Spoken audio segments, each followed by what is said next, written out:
Ren, susulutin si Paolo kay Kim.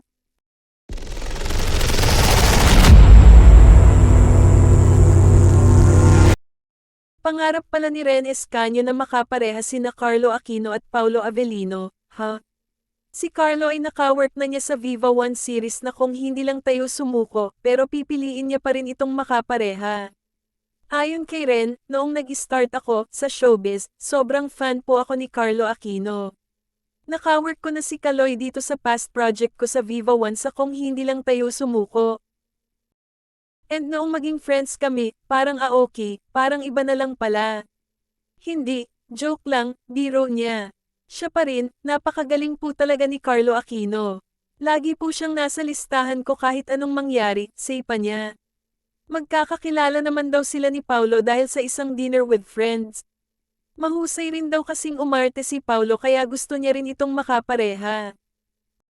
Sobrang galing po talaga niya as in, wala po akong Prime Video na app sa phone ko, as in nag-download po talaga ako kasi grabe yung linlang. Kasi wala po talagang tapon as in sobra ko talagang idol, ever since naman kasi, sinasabi ko talaga na siya ang gusto kong makatrabaho.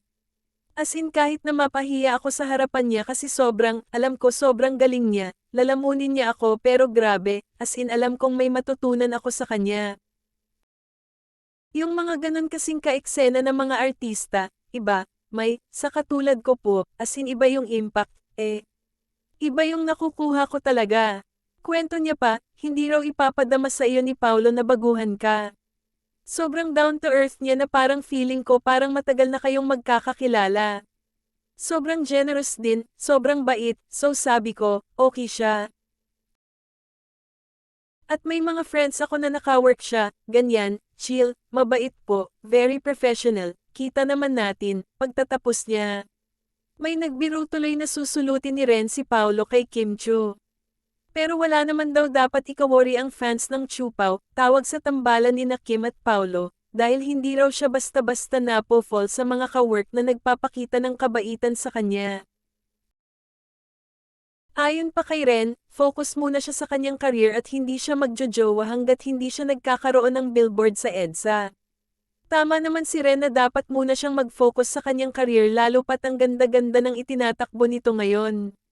Sunod-sunod nga ang blessings at projects na dumadating sa kanya. Una na nga riyan ay makakasama siya sa upcoming teleserye ng TV5 na pagbibidahan ni Sara Labati. Extended din siya sa hit Don Bell teleserye na Can't Buy Me Love, kung saan mas makikilala pa ng viewers ang karakter niyang si Liv. Siya rin ang kauna-unahang endorser ng CC6 Online Casino at ayon pa sa kanyang manager na si Aster Amoyo ay may kino-close pa silang isang endorsement.